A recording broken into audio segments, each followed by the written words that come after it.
Greetings and salutations, everyone. I hope everyone is doing well today. I want to apologize. Last night I actually had 2 hours of recording, and I had Williams, Wyoming encounter recorded, and I did not like the quality of the narration, so I ended up deleting it. I woke up today with 100.2 temperature, and I'm going to try to get that recorded tonight, but I wanted to get something out to you guys. So I've got some Q&A from William. I've got a encounter from a state trooper subscriber and a couple of other encounters to share with you as well. Before we get into all of that, a couple of links I'd like to share. As you know, I rely on my Patreon, my PayPal, and my merch to help this channel to continue to grow and go. All of those links are in the description below. I also have a second channel for creepypasta, fanfiction, and scary voice acting. Stories that really don't fit on this channel. Now, if that's anything you're into, follow that link and give those stories a listen. You may just like what you hear. Now, I've taken enough of your time, guys. Let's get on with today's encounters. Shall we? We're going to start today's upload with some Q&A from William. Also, I'd like to address this. I see all of the questions, or a lot of them, and there are a lot that are getting repeated. Well, there's about 12 of these Q&A sessions on my channel, all in a row. So I encourage you, before asking a question, to listen to all of them. That way you're not just asking a question that has already been answered. Also, I am not the one who gives these questions to William. William picks these questions out on the comment section. Periodically, I will shoot him a question of my own, but I'm getting about 50 to 60 emails a day about questions. This is not how the Q&A thing works. He randomly picks them out. He randomly answers them. My inbox is full, and I think it's great that you guys want to know just as much as I do, but that's not how it's working. So I go through my inbox and look for encounters from subscribers, and there's just 60 questions a day. So let's please use the comment section for the Q&A part. All right, guys? That's just something I briefly wanted to say prior to getting into the Q&A. Jeff C.J. Wentz asks, what is in the mountains of Biola, Tennessee? We go mushroom picking and have had rocks roll down at us and hear things at night. Well, first thing, I want to thank him for being a retired cop. I also pray he does well with his chemo and gets over it, and gets his exercise in. Now, I have no way of tracking any Bigfoot. We have never tagged any, but that sounds awful familiar for them, as they love mushrooms as well. But as long as they are only rolling rocks, you are safe. That is not a sign of aggression for them. Only when they are throwing them do you need to take notice and move on out of the area before someone gets hurt. Either you or the creature. From the town center going out 22 miles, there are 7 Dogman and there are 5 werewolves. These are tagged ones that show up on my computer. Joe V asks, can I send a recording of Sebastian roaring and perhaps speaking?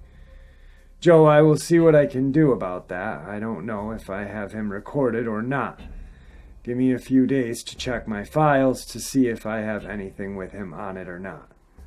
Linda Veo asks, Native Americans tell of their ancestors knowing and dealing with Sasquatch and what we now call Dogman.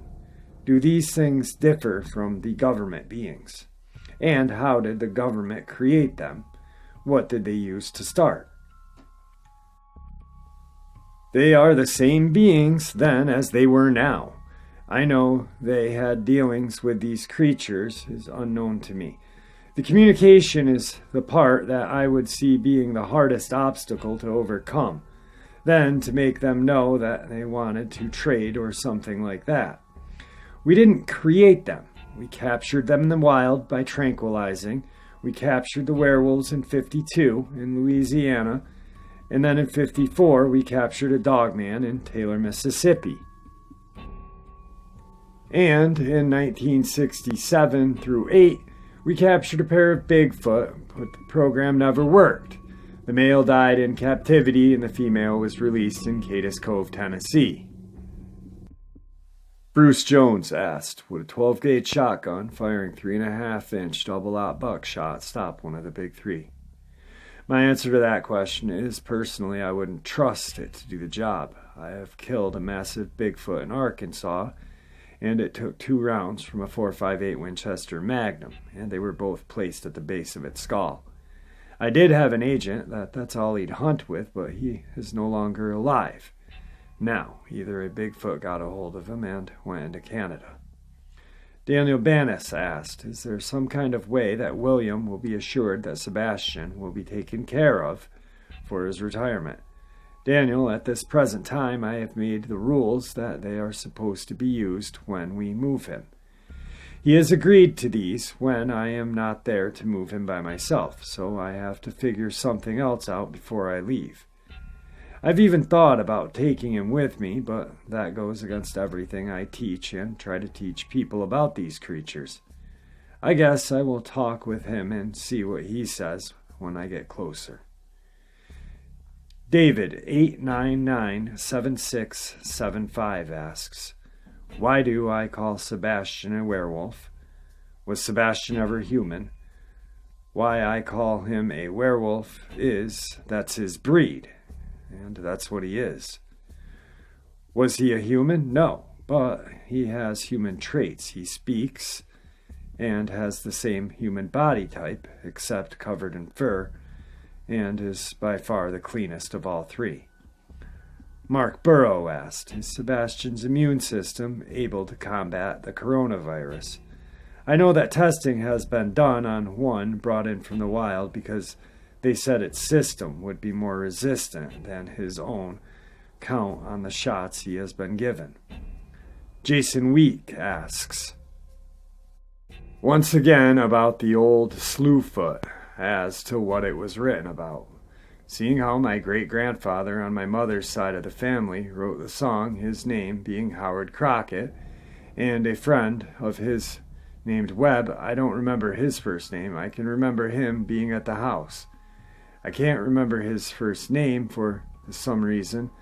Must be the age catching up on me. I'm going to interject on that one also. The song was written about a bear. If you listen to the song and read the lyrics, you can clearly say it was a bear. It's not a Bigfoot looking for honey. For some reason, people seem to read into things that just have nothing to do with cryptids. I don't know why, but the song is clearly written about a bear. Easy Life asks, does the military also get involved in these cryptids? If it's cryptids on the 2-legged kind, there are 12 of us that deal with them in the States, and that is all. They keep it to a small group, so we are harder to spot when we need to blend in around a group of people. Bethany M. asks, which movie would I say the werewolf favored the most, and also with the Dogman. I would say Wolfman just made him larger in size, and then I would say 2002 Dog Soldiers would be the closest. Colleen Carolee Peltema asks, she has heard of a dog creature wearing clothes. What is it? Well, Colleen, I'm with you on this one myself. I would like to know also which one it is. The only one I can think of is a Dogman that is wearing armor down in South America. I believe this is where it was, not certain on the location. Michelle Pidgeon asks, how many of these creatures are in North Carolina, and where are they exactly? Well, Michelle, there are too many to give an exact location. If you give me a town, I can do a better on how many are in your area. But as far as Bigfoot, we never tagged any, so I don't have that info on them. As far as werewolves statewide, there are about 165 right at this minute, and about 150 in the state. But there are a bunch right on the state lines, so it could go up and down in a matter of minutes. Win 2407 asks, why did I kill that particular Bigfoot? The reason I had to kill it was there was 2 houses on a dead end about a mile back from the main road. The creature approached the first house that had 2 people at home and ripped out the back window. They ran from the front door to the neighbor's house, and they could hear that something was going on, and called the law and let them in, and they listened as it growled and walked around the house twice. Then it had did the same to the house, plus some more as it tore out the window and a wall. The people exited through the front while it came in the back. The law pulled in about the same time as they exited the house. And when they made their sweep around the houses, the creature jumped from the second house, and they saw it run into the swamp. It was a nuisance Bigfoot. That is the reason we went down there. Okay, so we can see that some of these questions have been answered already. They were just worded differently, and he gives the same answer. So let's try to be a little more different with the questions we ask, and a little more detailed. Like, I'm sure everyone would like to know how many are in a state, but wouldn't you rather know the amount in your area? Just let's try to be a little more,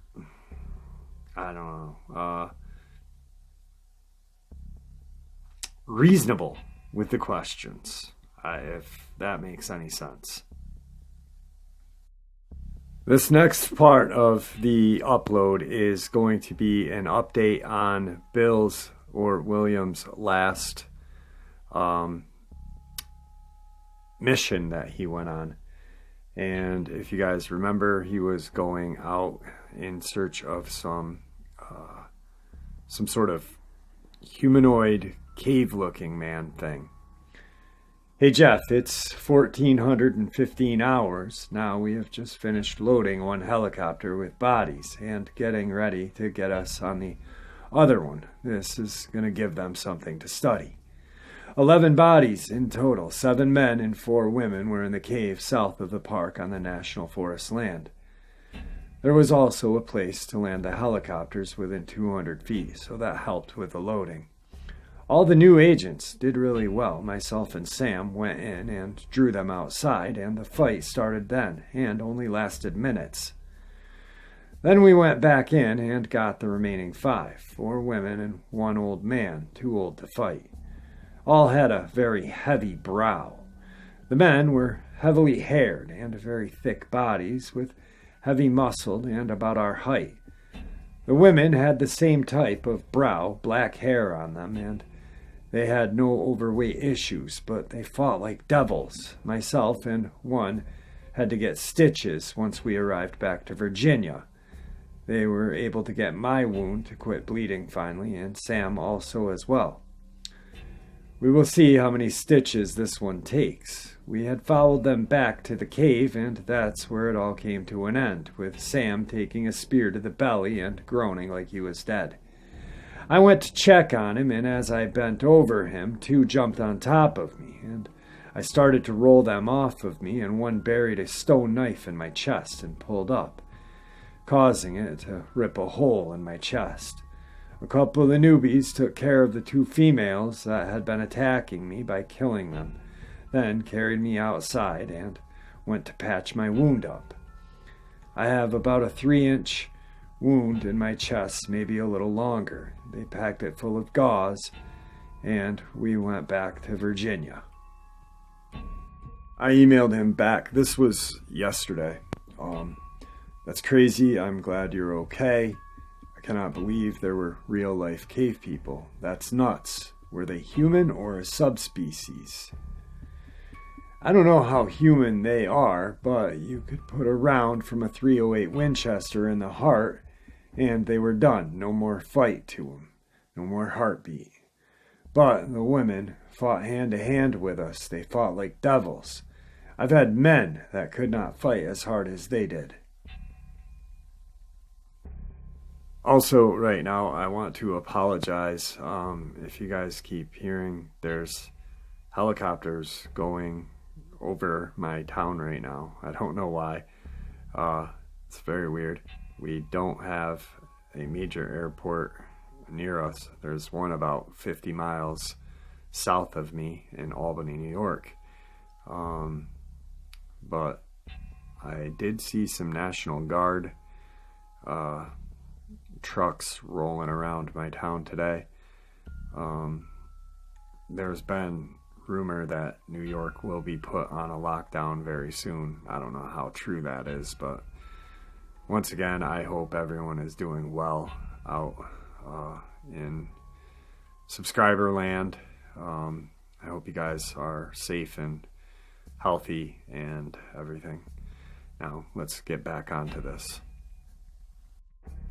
This is an update or an edit from Doc. If you guys remember, she was emailing me about her encounters in Colorado. Good evening, Jeff. In my previous email I sent you, I forgot to tell you about the Buffalo Ranch north of Byers, Colorado. I adopted one of the kids that grew up working on the ranch, and he told me some strange stories about different things that happened to him there, and when I was there with him last summer, we had a weird experience. He told me that at least once a week, if not daily, he would find a dead buffalo randomly throughout the property. The way they dispose of them is just to toss the dead in a pile down by the creek bed, the Bijou Creek. He said that his family has no idea why they died, but they lose a lot of them. He has seen them torn to pieces and just dead and not bloated. The family doesn't bother to send them to find out what cause the death was. They just pile them up and move on. They have several piles of dead buffalo all over the creek bed. He also told me that one day he was walking through the creek bed after it had dried up for the summer, and he heard the buffalo start to stampede, so he turned to see what the problem was, and he saw 2 large black dogs chasing them. Then, when the dogs saw him, they stopped and started to walk casually down to the creek bed. Then, when things he thought were the dogs got a little way from him, they stood up on 2 legs and started creeping down the tree line, as if they were going after him, and they just disappeared. He said he hauled ass back to the farmhouse and refused to go back down there until I asked him to take me there. We were down in the creek bed getting a truckload of sand for my house when we both at the same time got a feeling we were being watched. So we stopped and started to look around, and we saw a man standing by a pile of dead trees about 50 yards from us. I started to take a step towards the man, and we both saw him clearly. He was wearing a red flannel shirt and blue jean overalls. He was looking right at us, and we were standing side by side. When I stepped towards him, he vanished into thin air. we got the chills and I decided to walk through the trees towards the north. He was yelling at me to stop walking and to get into the truck because when that man is seen, the werewolves are near. I told him that it was okay and just to walk with me. We had no weapons at all, so we grabbed our shovels and I took my phone out and started to take pictures every few feet. When I heard a branch snap, I took a picture. The hair on my back of my neck was standing on end that afternoon, and it was dead quiet. There were no birds, no insects, nothing. You could hear a pin drop a mile away. It was so quiet. We walked about a mile from the truck and tractor and decided to turn and go back. On our way back, I stopped to rest and talk to nature. All I said was that whatever or whoever is out there, we mean it no harm, and we are just here, taking a walk because the day is beautiful, and so is the creek. After I said that, we heard walking not far from us, but couldn't see anything. It sounded like whatever it was walking about 100 yards east of us. I said out loud that we do not wish to cause harm in any way. We are just enjoying the beauty of nature and would like to get to our vehicles safely, so please allow us to do so.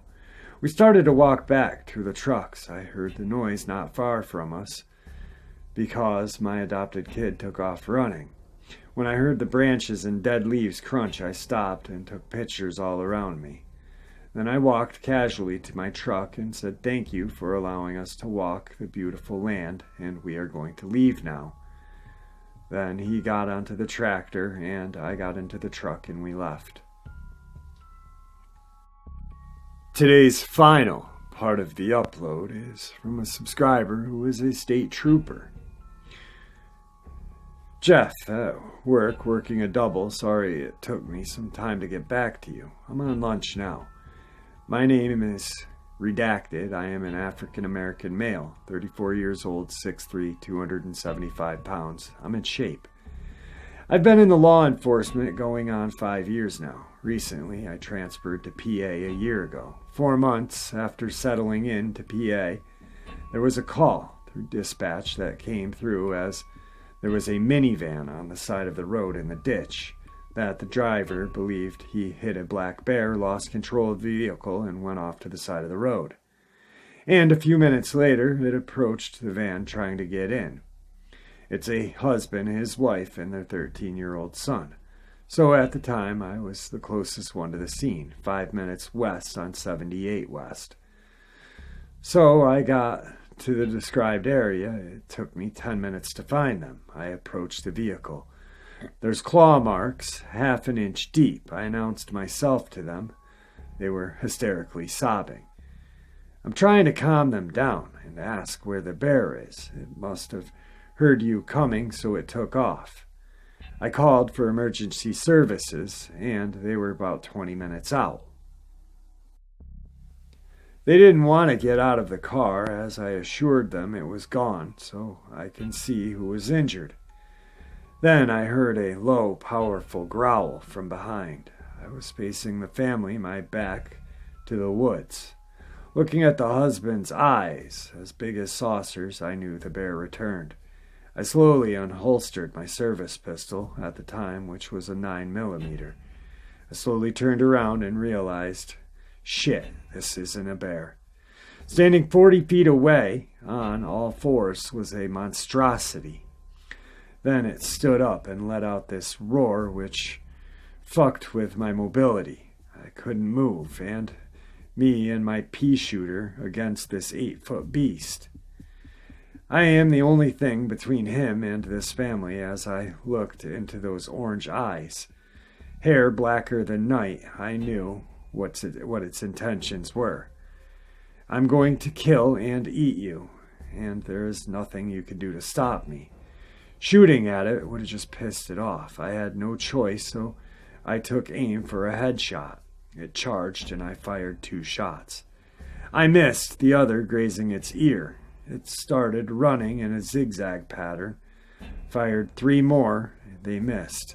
Fired 1 and hit it in the ass. It yelped. I fired 1, hitting it in the thigh. It took off. EMS showed up. It never returned. Police report, deformed bear with rabies attacked critically was fired upon and took off. A large amount of paperwork for firing my weapon and the amount of bullets used. I've had nightmares for months, finding me at home and ripping me to shreds. Well, that's my first encounter. Please email me if you have any questions, and I will send you my second encounter soon. After reading his email and encounter, I emailed him back and said I was very interested in receiving the second encounter. He then responded back with this: I also am waiting on the second encounter. I probably will get it tonight. He emailed me a little while ago. And this is what he said. Thank you. I appreciate that. Also, I found out about 80% of the police departments know about this and have certain people within the organization to take over cryptid report. Because once I turned in my report, I spoke with a person who I never met before, asking about specifics about his terms. I quote, "Tell me everything you can remember about this so-called black bear," which I did. After the questioning, I went to my supervisor asking him who that was and why so interested in the animal. His response is, above all, our pay grade. Be sure to comply and you will be fine. At lunch tonight, I'll give you my last encounter, which turned into a missing person in a government cover-up. I'm looking forward to hearing that one. Today was a very good upload. Q&A, update, and an amazing state trooper encounter. And I'm really happy with the content today. I want to apologize for being out of breath. I'm not really happy with the narration of tonight's, and I almost deleted it, but I didn't. So I apologize. I don't know what's going on. I know that I've been drinking a lot of hot tea and taking my normal medicine for my illness as well. So I don't know what is exactly going on. All I know is I live in New York, and it is the shithole of this COVID virus thing in America. Hopefully it's just a little cold. I don't know. I'm not going to read into too much in it. Hopefully I wake up tomorrow and feel great. I'm going to try to narrate Williams, Wyoming encounter. It is truly amazing. Something that I never expected. It blew me away, to be honest with you. So with that, I apologize for the narration. I apologize if I know a couple of my lines to people were kind of grumpy. I apologize. I'm not normally grumpy. I honestly get like 200 emails a day, and it's hard to go through them all. So with that, I want to thank everybody and bid you guys farewell.